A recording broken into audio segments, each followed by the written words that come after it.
Imagine arriving at a train station, scared, hungry, confused.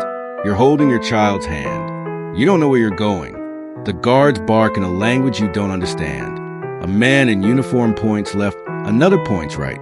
Within minutes, families are torn apart forever. This was the reality for millions during the Holocaust. The industrial-scale genocide that became one of the darkest stains on humanity. From 1941 to 1945, over 6 million Jews were murdered by Nazi Germany.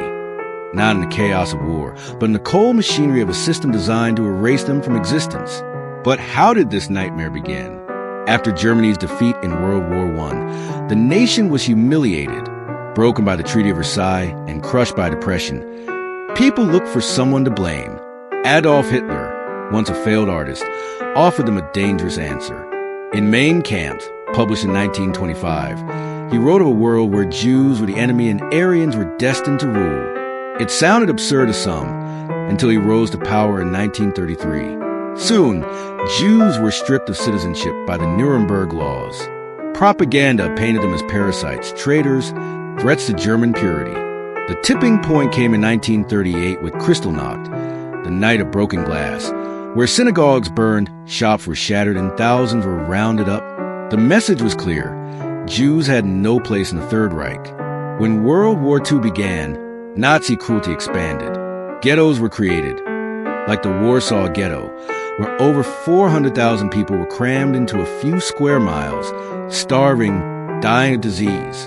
But the worst was yet to come. With Hitler's invasion of the Soviet Union in 1941, the Holocaust turned into open slaughter. Mobile death squads, the Einsatzgruppen, swept through Eastern Europe, executing entire villages. At Babi Yar, outside Kiev, over 33,000 Jews were murdered in just 2 days. Then, in 1942, at the elegant villa Wannsee, Nazi officials calmly discussed a final solution. The decision? To murder every Jew in Europe. Trains, packed so tightly passengers couldn't sit, rolled toward names now etched in infamy. Auschwitz, Treblinka, Sobibor. Some prisoners lived only minutes after arrival. Mothers were separated from children. The elderly were told they were being sent for showers. Instead, they were gassed, their bodies burned in crematoria. The gas used?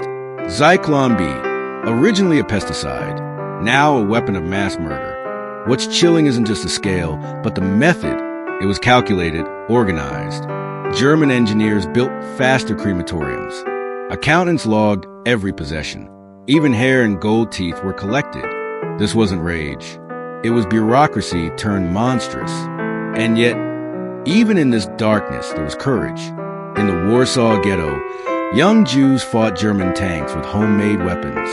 In Denmark, citizens smuggled over 7,000 Jews to Sweden. And people like Oskar Schindler risked everything to save lives, using his factory as a sanctuary. When Allied troops entered the camps in 1945, they were met with horror. Skeletal survivors, mountains of shoes, warehouses full of human hair. General Dwight Eisenhower, stunned by what he saw, insisted the world record it. So no one could ever deny it happened. But denial came anyway. That's why places like Yad Vashem and the U.S. Holocaust Memorial Museum exist, not just to remember, but to teach. Because history forgotten is history repeated. The Holocaust is not just a Jewish tragedy.